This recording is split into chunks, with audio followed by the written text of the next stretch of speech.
Olá, queridos alunos, reiniciando os nossos estudos, compreendendo a doutrina espírita, especificamente o livro dos Espíritos. Hoje vamos abordar mais uma lei. Nós estamos no campo da filosofia espírita. E na filosofia espírita nós tratamos das leis naturais, das leis imutáveis, das leis do Criador. E hoje vamos tratar sobre lei da sociedade, lá no capítulo 7º, começando da questão 766, onde sempre deixamos uma pergunta para tentar respondê-los ao final. A vida em sociedade, ela é necessária? O início dela, aonde começa? Quando começamos a ter os primeiros contatos com a vida em sociedade? Vamos ver? Não se esqueça de se inscrever no nosso canal, ativar o sino para receber notificações de novas postagens e se estiverem gostando dos vídeos, dá um like pra gente.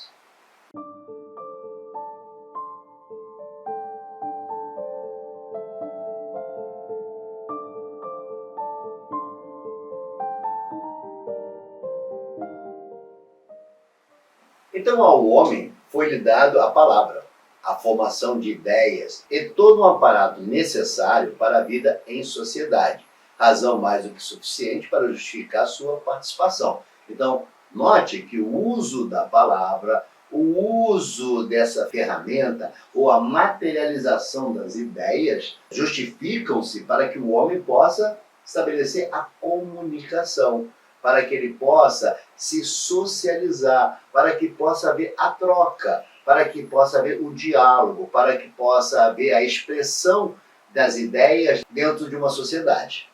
Dessa feita, o insulamento absoluto é contrário a essa lei, pois afronta o instinto natural dos homens em buscar o convívio social, onde todos devem concorrer para o progresso, auxiliando-se mutuamente. Então aquela historinha de viver lá na montanha, lá no Tibete, em silêncio absoluto, sem contato com o mundo, sem contato com a sociedade, ela é contrária à lei do progresso. Ela é contrária às leis do Criador. Por quê? Porque no momento que você está insulado, você não está estabelecendo essa troca. A gente costuma brincar, é fácil ser monge no Tibete. Você tem que ser monge é no dia a dia, entre os homens, no contato, nessa troca, nessa convivência social. Ali sim vai estabelecer-se o verdadeiro monge, o verdadeiro mestre que está apto a viver e conviver dentro de uma sociedade. Então, viver em silêncio, viver dentro de uma caverna, isso é contrário às leis do Criador. Então, a lei do progresso impõe a interação do homem em sociedade, fazendo com que não só contribua com o seu conhecimento, mas também receba de outros o material necessário ao seu progresso, sendo certo que o insulamento o embrutece e o debilita. Então, essa necessidade de viver em sociedade, ela reside principalmente nessa troca. Então, os talentos que possuo, vou trocar com aqueles que têm outros talentos. E assim, essa interação, essa integração social faz com que haja o progresso de todo o conjunto social, pois cada um dando a sua parcela, cada um dando a sua contribuição, faz com que o cenário social evolua. Vimos que fomos criados simples e ignorantes, com destino à perfeição, e vamos nos tornando diferentes uns dos outros, de acordo com as nossas aptidões, com aquilo que a gente vai aprendendo. Então, de acordo com o nosso progresso, que a gente vai galgando, nós vamos nos distanciando uns dos outros, porém, todos têm uma contribuição importante a dar nesse meio, e todos contribuem para o progresso pessoal, da comunidade, da sociedade e do planeta também. E essa interação é que faz com que esse progresso ocorra, cada um lançando as suas contribuições, aquilo que aprendeu e aquilo que pode ajudar o próximo também a evoluir. Então, complementando o que você está dizendo, vem Kardec, em sua nota, lá no final da questão 768, nos fala: homem nenhum possui faculdades completas. Mediante a união social é que elas, umas e as outras, se completam, para lhe assegurarem o bem-estar e o progresso. Por isso é que, precisando um dos outros, os homens foram feitos para viver em sociedade e não insulados. Então, essa troca, esse intercâmbio de informações vai fazer com que possamos enriquecer o nosso conhecimento, tendo uma compreensão melhor das coisas que se apresentam. Então, é necessário a convivência social no sentido dessa busca da verdade, dessa busca, dessa melhoria. Os gregos já nos falavam sobre isso. As formações da cidade, as polis, como os gregos chamavam, ela tinha essa finalidade, tirar o homem do isolamento e dentro de um conjunto social ele começar a exercitar a palavra, exercitar essa troca, exercitar esse ensinamento, buscar o conhecimento, fazendo com que as verdades possam ser descortinadas, exatamente como estamos fazendo aqui, descortinando, não é revelando como as religiões fazem, nós estamos desencobrindo aquilo que está escondido. E aí já abordamos, en passant, a outra questão que é a vida de isolamento e o voto de silêncio. E o que a doutrina vai nos falar, e já dei uma pincelada dizendo ser contrária às leis do progresso. Não há outra forma de ser visto o isolamento absoluto do ser do que uma satisfação, aquela velha palavra nossa, né? Egoísta.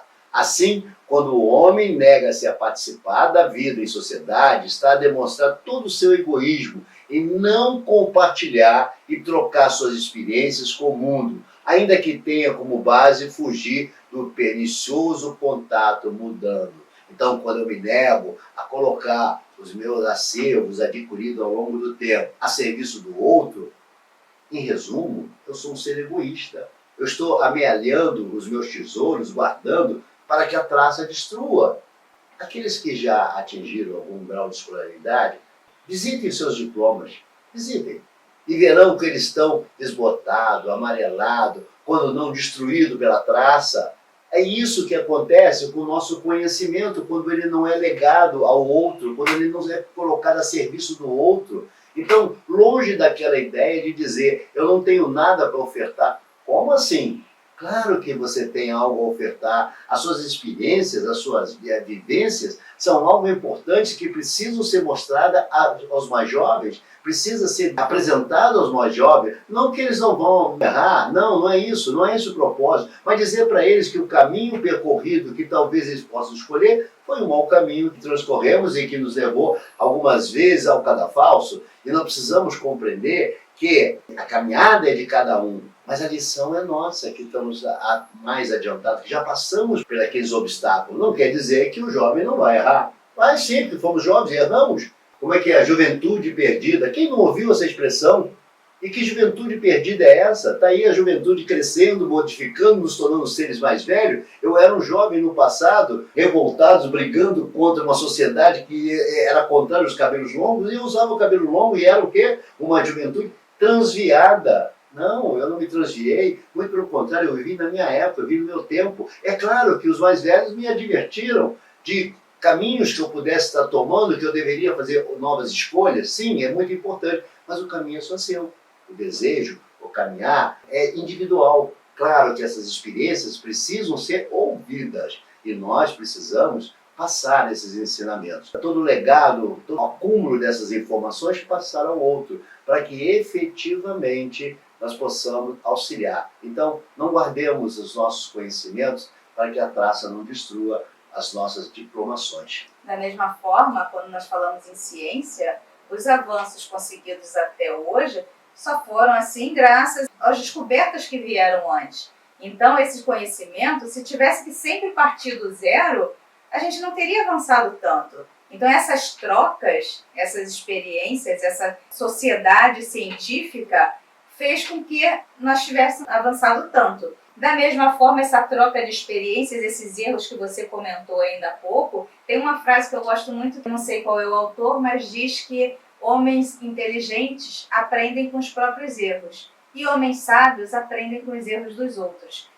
Essa troca de experiência, esses relatos de pessoas mais experientes que já mostraram onde elas erraram e que a gente pode observar e não cometer os mesmos erros, isso nos torna um tanto quanto sábios em não cometer os mesmos erros. É claro que nós somos muito teimosos e sempre erramos também, né? Temos que ter as nossas experiências. Mas fica ali aquele legado. Alguém já tentou aquilo e já deu errado.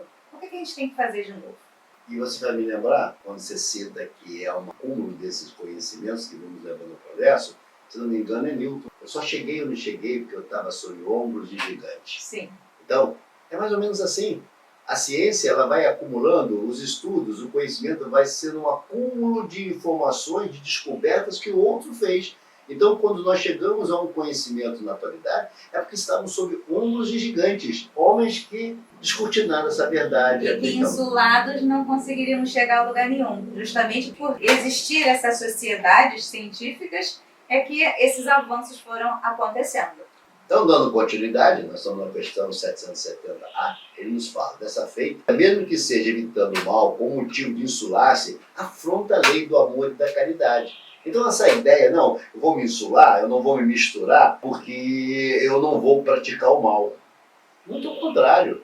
Você está contrário à lei, isso é um egoísmo puro, porque sim, eu preciso mergulhar justamente no lodo para tirar o indivíduo da profundidade que está o amargurando e levar à luz. Isso é uma obrigação de todos nós.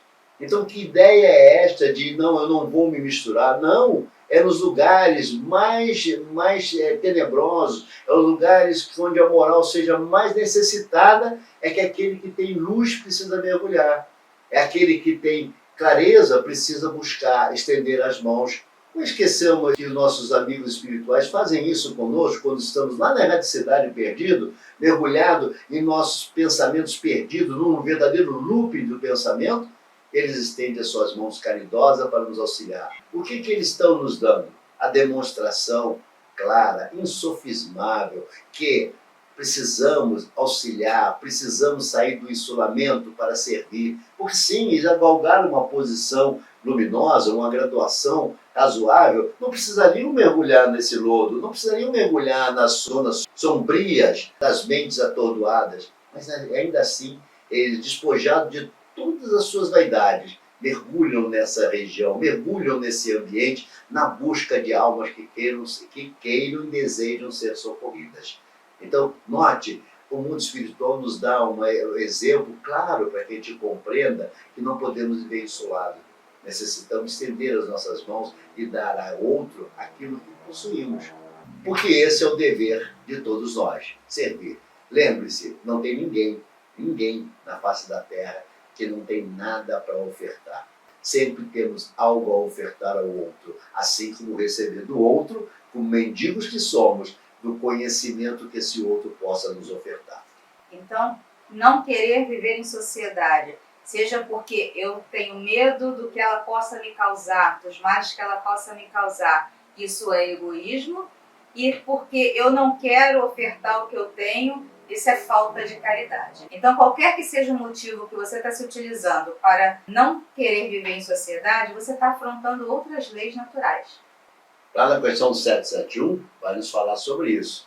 O homem que foge, note, não é fugir do convívio social, mas foge do gozo do mundo para socorrer os desvalidos, a este é meritório, pois cumpre a lei do trabalho. E mesmo para aqueles que buscam o retiro para produzir algo em benefício da humanidade, não há que se ver como insulamento social, pois estão a trabalhar para a humanidade. Então, ele está te mostrando que quando eu me coloco fora das festas, fora das diversões, fora dos gozos materiais, com a intenção de servir, isso é meritório? Claro que é meritório. Quantos indivíduos hoje abriram mão dos seus contatos sociais, de suas diversões sociais, para estar a socorrer o desvalido, levar a comida, levar o abrigo, levar a palavra de conforto? Quantos nesse exato momento estão nos presídios visitando aquelas almas que delinquiram, que cometeram seus equívocos, transgredindo as leis dos homens, estão aprisionados em sofrimento, sim, e que muito poucas vezes damos importância, porque nós preferimos colocar esses homens debaixo do tapete que efetivamente socorrê-los, porque sim, isso nós chamamos de sujeira social, porque a sujeira social não deve ser vista, então jogamos debaixo do tapete e como se não existisse. Isso sim, nós devemos repensar, podemos servir, podemos auxiliar, temos algo a oferecer a essa população carcerária que hoje vive em condições subhumanas. Temos condições? Vamos pensar, de repente a socialização não é isso que nós assistimos, a socialização passa pelo campo da educação, e educação nós podemos ofertar. Então, o silêncio pode ser visto como uma prática de recolhimento, onde através dele ouve-se a voz instrutiva do mundo espiritual e do Criador. Entretanto, quanto feito por voto é uma tolice, pois ceifa talentos que foram concedidos. Então está te mostrando que o voto de silêncio, quando silenciamos as nossas mentes para ouvir a voz do Criador, e aí sim nós estamos em harmonia com o Criador, porque nesse momento nós estabelecemos essa conexão, porque quando silenciamos as vozes de nossa mente, ouvimos a voz do Criador. Então esse silêncio, ele é bem-vindo, ele é necessário, de quando em quando fazemos para uma reflexão. Agora, quando fazemos isso por uma imposição religiosa, por uma oposição de uma organização que assim determina, é claro que isso tem que afrontar as leis do Criador, porque está tolhindo os talentos desse que poderia ser voz para aqueles que necessitam ouvir,